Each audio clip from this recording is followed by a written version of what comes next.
ভগবান শ্রীকৃষ্ণ বলেন, ক্ষমা হলো জীবের সর্বোচ্চ ধর্ম। মানুষ ছোট ভুল করুক বা বড় ভুল, সে যদি নিজের ভুল বুঝতে পারে, ক্ষমা প্রার্থনা করে এবং ভুল সংশোধনের একটি সুযোগ চায়, তবে তাকে ক্ষমা প্রদান করা উচিত। ক্ষমা করলে মানুষ কখনো ছোট হয় না, বরং তার অন্তরে প্রেম বোধের জাগরণ ঘটে। রাধে রাধে। সৎ পথে থেকে কর্ম করছো কিন্তু কোনো ফল পাচ্ছ না, এর জন্য হতাশ হওয়ার কিছুই নেই। ভগবান সব কিছু দেখছেন, তাই চিন্তা করো না। ঠিক সময়ে তিনি তোমার সঠিক প্রাপ্যটা তোমাকে দেবেন। মনে রাখবে, গীতায় বলা আছে, কর্ম করো, ফলের আশা করো না। রাধে রাধে। ভগবান শ্রীকৃষ্ণকে অর্জুন একবার জিজ্ঞাসা করেছিলেন, মানুষ কার দ্বারা চালিত হয়ে পাপ কার্য করে? মানুষ জানে এটা ভুল, তবুও কেন খারাপ কাজ করে? কি তাকে এমন করতে বাধ্য করে? শ্রীকৃষ্ণ খুব সহজ ভাষায় বুঝিয়ে দিলেন, হে অর্জুন, এর কারণ হলো রজগুণ থেকে উৎপন্ন কাম। রজগুণ মানে হচ্ছে মনের অতিরিক্ত ইচ্ছে, লোভ ও অস্থিরতা। এই রজগুণ থেকেই জন্মায় কাম, অর্থাৎ সবকিছু চাই, আরো চাই, এমন তীব্র চাহিদা।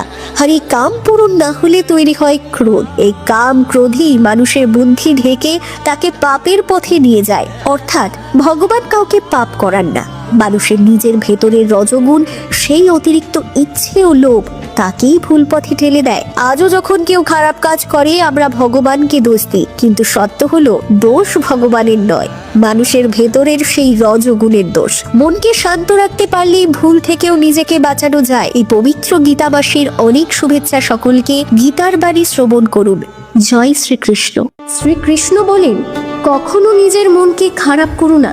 মানুষ কি ভাবে সেটা তার কর্ম, কিন্তু তুমি কি করবে সেটা তোমার ধর্ম। দুনিয়াতে সবাই তোমাকে পছন্দ করবে এটা কখনো সম্ভব নয়। মানুষের কথায় কান দেবে তো জীবনভর অগোছালোই থেকে যাবে। যারা আজ তোমায় অবহেলা করে, কাল তারাই তোমার প্রশংসা করবে।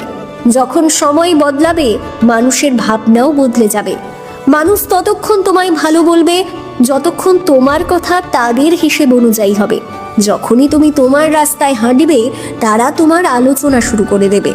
যদি মানুষ তোমার বিপরীতে থাকে, তবে এটার মানে এটা নয় যে তুমি ভুল। দরকারি নয় যে বহু মানুষের কথা সব সময় ঠিক হবে। যে সত্যের রাস্তায় চলে তাকে ভিড়ের চিন্তা করতে হয় না। জয় শ্রীকৃষ্ণ।